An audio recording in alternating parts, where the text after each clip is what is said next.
मध्य प्रदेश विधानसभा के मानसून सत्र का आगाज 28 जुलाई से होने जा रहा है, जिसको लेकर विधानसभा सचिवालय ने तैयारियां तेज कर दी हैं और अब तक विधायकों द्वारा करीब 3000 प्रश्न लगाए जा चुके हैं, जिनमें 2000 प्रश्न ऑनलाइन लगाए गए हैं। दरअसल विधानसभा को पेपरलेस करने और ई विधान को लागू करने के पहले सदन की कार्रवाई को धीरे धीरे पेपरलेस किया जा रहा है। इसी को लेकर मध्य प्रदेश विधानसभा के प्रमुख सचिव अवधेश प्रताप सिंह से हमारे विशेष संवाददाता आकाश सेन ने खास बातचीत की। क्या कहा, आइए आपको सुनवाते हैं।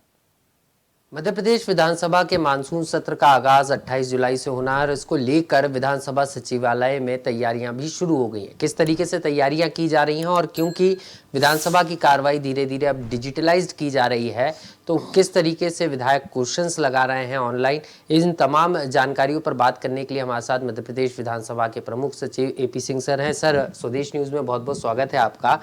सर, 28 जुलाई से एक सत्र की आगाज होने जा रहा है, तैयारियां चल रही हैं, लेकिन इस बार डिजिटल प्लेटफॉर्म पर कोशिश है कि ज़्यादा से ज़्यादा विधायक, क्योंकि पहले ट्रेनिंग भी दी गई कि विधायक सवाल लगाएं। देखिए, बिल्कुल सही कहा। 28 तारीख से हमारा मानसून सत्र प्रारंभ होने जा रहा है। 8 अगस्त तक वो उसको चलना है, तो अच्छी अवधि सत्र की रखी गई है और माननीय सदस्य जो है काफ़ी संख्या में प्रश्न अभी तक उन्होंने लगाए। 3000 से अधिक प्रश्न हमारे पास अभी प्राप्त हुए हैं। हम सतत रूप से विभागों से जानकारी मंगाने के लिए उनको भेज रहे हैं और ख़ास बात यह है कि उन्होंने ज़्यादा प्रश्न जो है ऑनलाइन भेजे हैं। 2000 से अधिक प्रश्न ऑनलाइन आए हैं, 1000 करीब ऑफलाइन आए हैं। तो इस तरह से माननीय सदस्यों की रुचि ऑनलाइन या पेपरलेस की तरफ बढ़ रही है और हमारा प्रयास भी यही है कि हमने सदन में सारी व्यवस्थाएं कर ली हैं। कुछ सामग्री हमारी जो NIC के माध्यम से आनी है, जब वो आएगी तो पूरी तरह से हम उसको व्यवस्थित करके और माननीय सदस्यों को भी जो जानकारियां जाएंगी वो ऑनलाइन जाएंगी। उनको टैब दिए जा रहे हैं, हमारे सदन में भी टैब स्थापित किए जाएंगे। तो ये जब सारी व्यवस्थाएँ हो जाएंगी तो हम अब पेपरलेस की तरफ जाना है, लेकिन पहले हम लेस पेपर की तरफ जाएंगे, क्योंकि कुछ समय तक हमको उनको प्रशिक्षित करना होगा। जहां आवश्यकता होगी हम माननीय सदस्यों के स्टाफ को भी प्रशिक्षित करेंगे, ताकि सुचारू रूप से वो अपने विधायकी दायित्व का निर्वहन कर सकें, जनहित की समस्याएं जो हैं वो सदन में उठा सकें प्रभावी ढंग से, और जो भी जानकारियाँ हों वो अद्यतन रूप से उनको नेटवर्क के माध्यम से उनको उपलब्ध हो सकें। तो इसलिए ये सत्र प्रभावी रहेगा और माननीय सदस्य अपने जनहित के विषय उठाएंगे। साथ ही साथ अनुपूरक बजट भी इसमें आना है, तो उस पर भी चर्चा होगी। तो इस तरह से अच्छा सत्र रहेगा। सर, हर समय एक चीज़ देखने को आती है, कई बार विभाग जो है जवाब स्पष्ट नहीं देते। विधानसभा अध्यक्ष जी ने सत्र के पहले ही ये साफ कर दिया कि अब विभागों को जो है स्पष्ट रूप से जवाब भी देना होगा, तय समय सीमा पे देना होगा और जानकारी जो एकत्रित की जा रही है, और यही कारण है पूरा ऑनलाइन प्लेटफॉर्म और आपकी तरफ से भी जो विभागों को जानकारी दी गई है, जो सवाल लगाएं उसका स्पष्ट जवाब देने को कहा गया।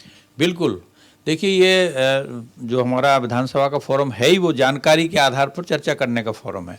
तो जानकारियां तो शासन से आएंगी, क्योंकि माननीय सदस्य जो जनहित के विषय उठाते हैं उनको हम किसी भी माध्यम से, चाहे वो प्रश्न के माध्यम से, चाहे ध्यानाकर्षण के माध्यम या अन्य माध्यम से उठाएं, जानकारी हमको शासन से ही, कार्यपालिका से ही प्राप्त करनी होती है। तो प्रश्नों की एक समय सीमा है, 25 दिन पहले वो लगाते हैं। हम 10 से 12 दिन का समय विभागों को जानकारी के लिए एकत्रित करने के लिए देते हैं। ये सही है कि जानकारी कोई भोपाल से नहीं होती हैं, वो कई बार जिले स्तर से हो सकती हैं, कई बार तहसील और कई बार गांव लेवल से जानकारियां यहाँ आती हैं। तो कुछ समय शासन को उसको इकट्ठा करने में या व्यवस्थित करके भेजने में लगता है, लेकिन इतना समय पर्याप्त है, क्योंकि आज संचार का माध्यम काफ़ी तीव्र हो गए हैं। पहले तो एक समय रहता था कि स्पेशल मैसेजर जानकारी लेकर के आता था, तो इसलिए अब जानकारियाँ कंप्यूटराइज्ड भी हो गई, संग्रहित भी होने लगी हैं।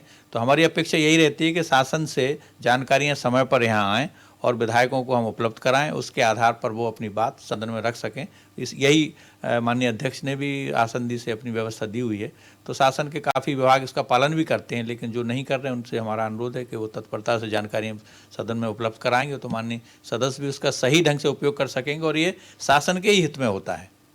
सर, आखिरी सवाल, एक हेल्प डेस्क भी बनाई जा रही है विधानसभा में, जो माननीय विधायक हैं अगर प्रश्न लगाने में कोई दिक्कत है या ऑनलाइन में कोई दिक्कत है तो आप सीधे संपर्क कर सकते हैं। आप खुद भी अगर आपके पास आते आए हैं कोई जानकारी लेने, आप भी लगातार बता रहे हैं, जिससे पेपरलेस की तरफ ज़्यादा बढ़े। तो वो हेल्प डेस्क का क्या पूरा रूल है और क्या सदन के दौरान भी, जब सत्र लगेगा उस दौरान भी हेल्प डेस्क इसी तरह काम करेगी? देखिए, वो जो आपने कहा बिल्कुल सही है। वो हमारे यहाँ क्या नेशनल ई विधान हम परियोजना यहाँ लागू कर रहे हैं, जिसमें माननीय सदस्यों को सारी जानकारियाँ ऑनलाइन मिलेंगी और ऑनलाइन वो चर्चा करेंगे यहाँ उसका उपयोग करते हुए। तो उनकी सहयोग के लिए हम यहाँ एक वो हेल्प डेस्क लगाने जा रहे हैं। साथ ही साथ हमने एक प्रशिक्षण केंद्र यहाँ नेवा सेवा केंद्र जिसको कहते हैं वो हमने बनवाया है। तो अब जब सारे उसमें इंस्ट्रूमेंट जब लग जाएंगे तो उसमें सतत प्रशिक्षण माननीय सदस्यों के, उनके सहयोगी के चलते रहेंगे और सदन में मदद के लिए हमारे जो टेक्निकल स्टाफ है, हमारे अधिकारी कर्मचारी हैं, वो उनके लिए उपलब्ध रहेंगे। क्योंकि प्रारंभ में चूँकि नई व्यवस्था होगी तो उनको उसमें मदद की आवश्यकता होगी। तो अभी इस सत्र तो नहीं, अगले सत्र में जब ये व्यवस्था हो जाएगी तो माननीय सदस्यों की मदद के लिए ये टेक्निकल स्टाफ उपलब्ध रहे, इसलिए हमने हेल्प डेस्क बनाया है। और ताकि वो व्यवस्थित ढंग से अपनी बात वहाँ रख सके, उनको ऐसा ना लगे कि पेपर उनके हाथ में नहीं तो जानकारियाँ उनको नहीं मिल रही हैं। तो कहीं यदि कभी भी कोई उनको दिक्कत होगी तो हमारा जो तकनीकी स्टाफ है वो उनको मदद करेगा। बहुत बहुत शुक्रिया सर हमसे बात करने के लिए। तो मध्य प्रदेश विधानसभा के प्रमुख सचिव हैं AP सिंह सर, जो साफ तौर पर बता रहे हैं कि 28 जुलाई से मानसून सत्र होगा और इस बार जो है पूरी तरीके से जो है विधानसभा को पेपरलेस बनाने की दिशा में लगातार विधानसभा सचिवालय काम कर रहा है। और इस बार खास तौर पर अगर हम बात करें तो 2000 से ज़्यादा प्रश्न जो है पेपरलेस यानी ऑनलाइन प्रकार से लगाए गए हैं। भोपाल से कैमरा पर्सन संजीव लिट्टू के साथ आकाश सेन, स्वदेश न्यूज। और ऐसी ही ताजा खबरों के लिए लाइक, फॉलो और यूट्यूब पर सब्सक्राइब कर बेल आइकन जरूर दबाइए और हर अपडेट के लिए विजिट कीजिए स्वदेशलाइव.com।